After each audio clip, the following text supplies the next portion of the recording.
Hi guys, I'm Michelle, but you can call me Meditated Chef.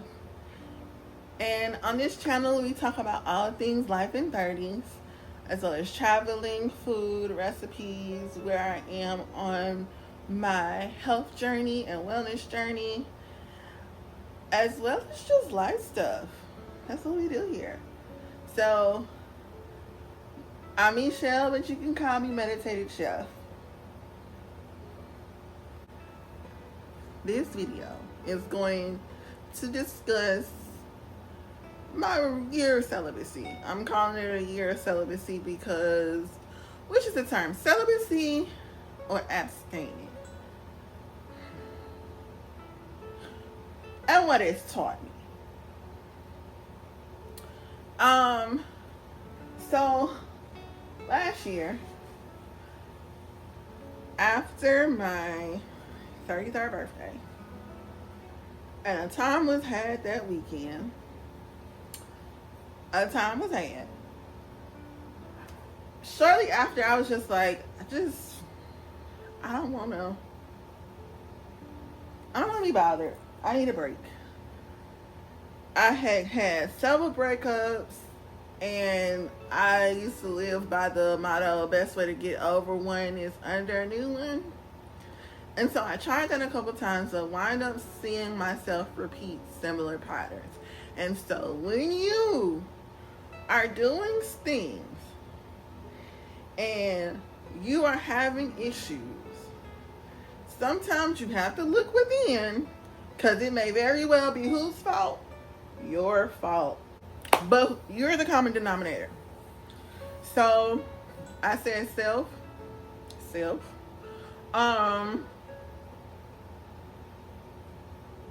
You need a break. Work on you. Figure out what you want to do, where you want to be, how you want to do these things. Take some time. And I said, cool. Because I feel like finally, like, grieving my grandmother's death, like, all these things, like, reached, like, ahead this year. Really trying to figure out the next move in my career.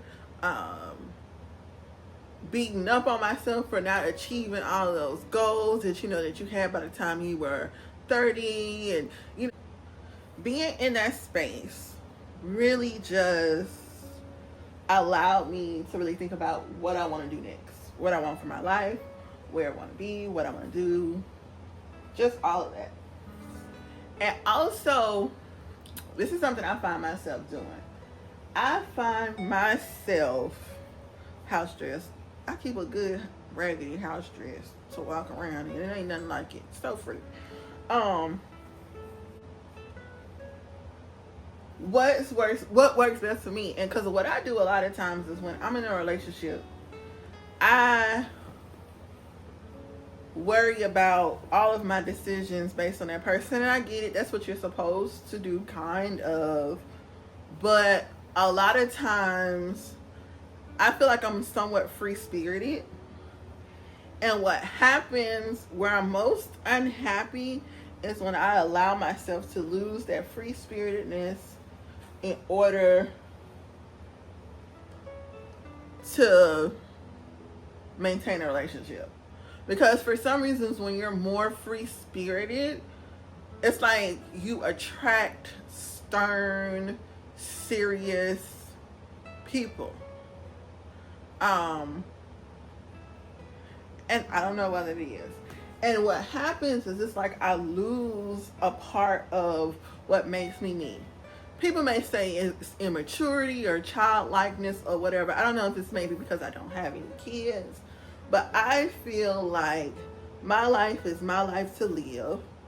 I'm going to always look out for my family. I'm going to always do that. But I can do what I want.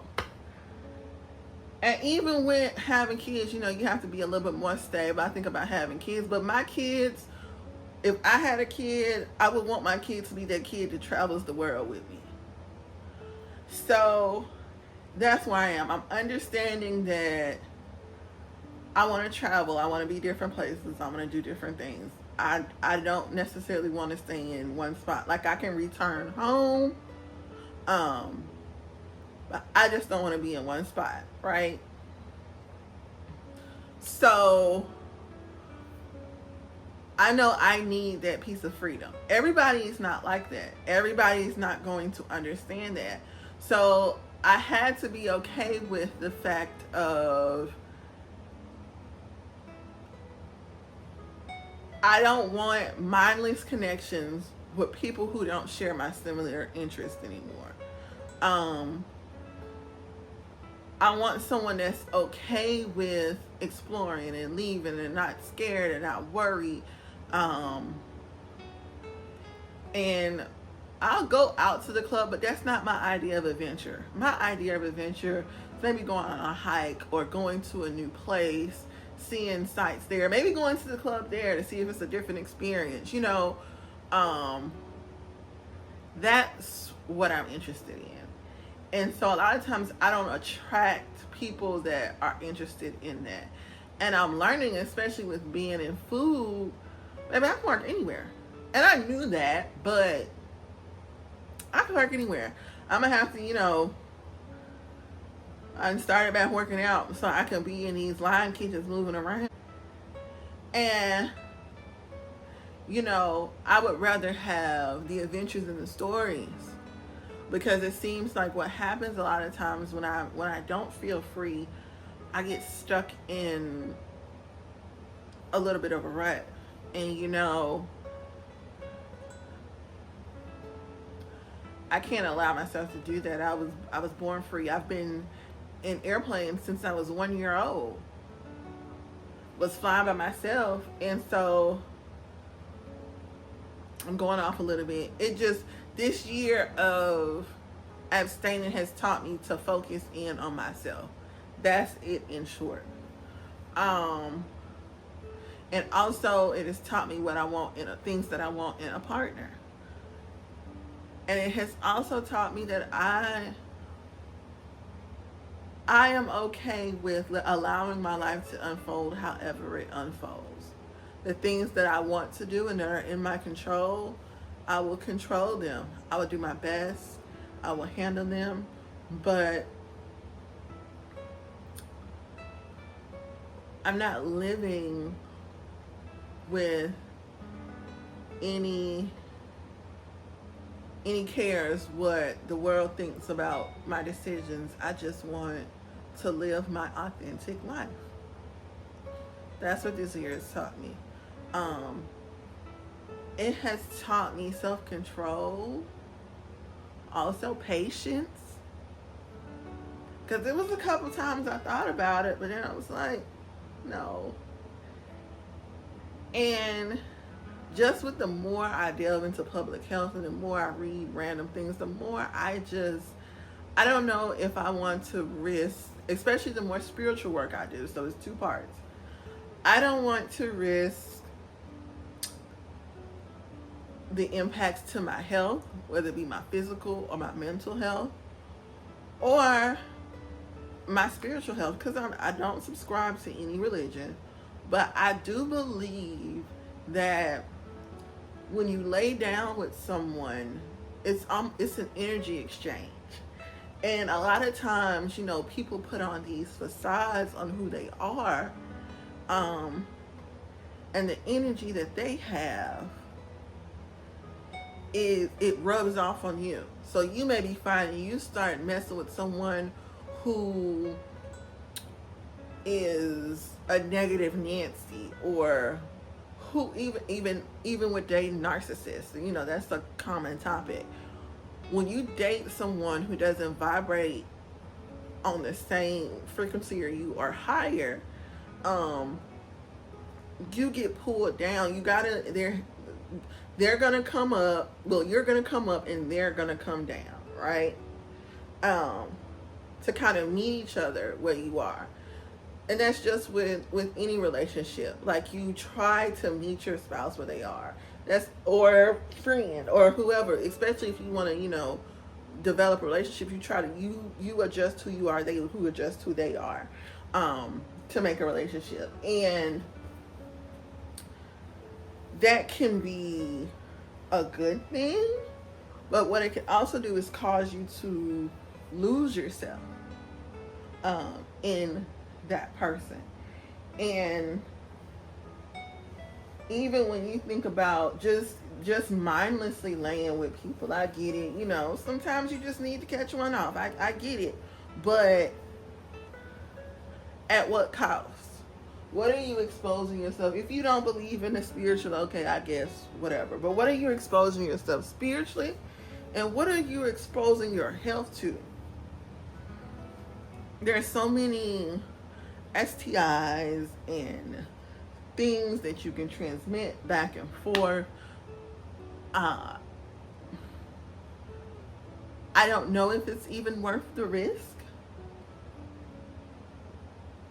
of doing those activities.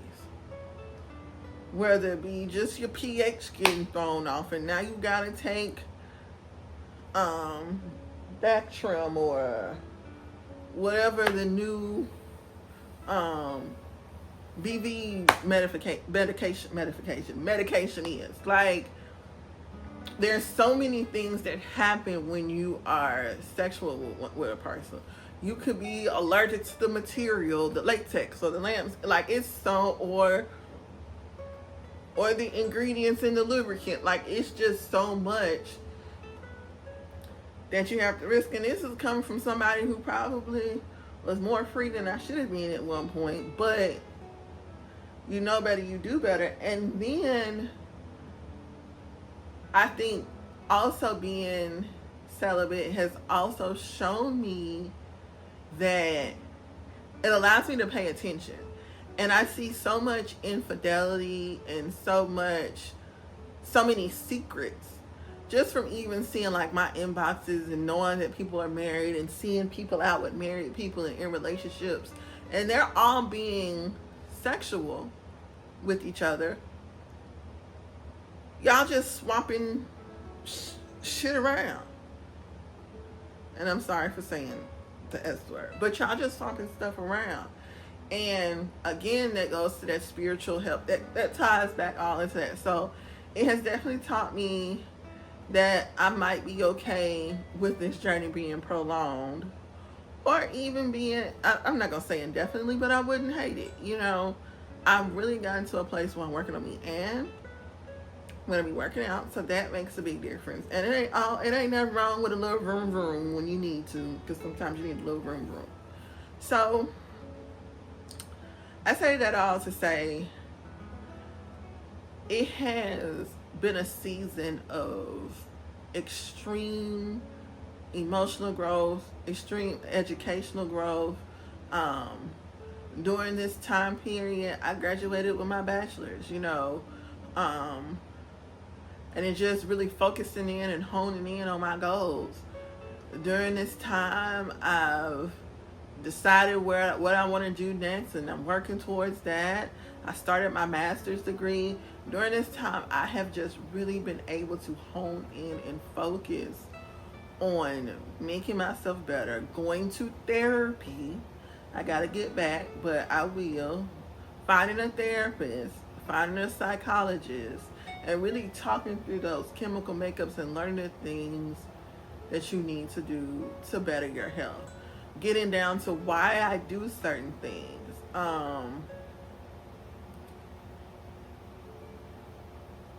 I'm enjoying this process, although it's been filled with growing pains. I am enjoying this process because I can't wait to see what the next phase is.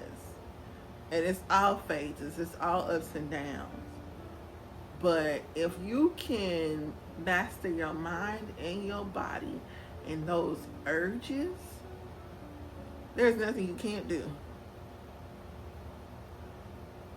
I've even been tempted to, you know, like, okay, well, I'll meet somebody and, you know, but when I actually sit down and I look at people and look into them, it's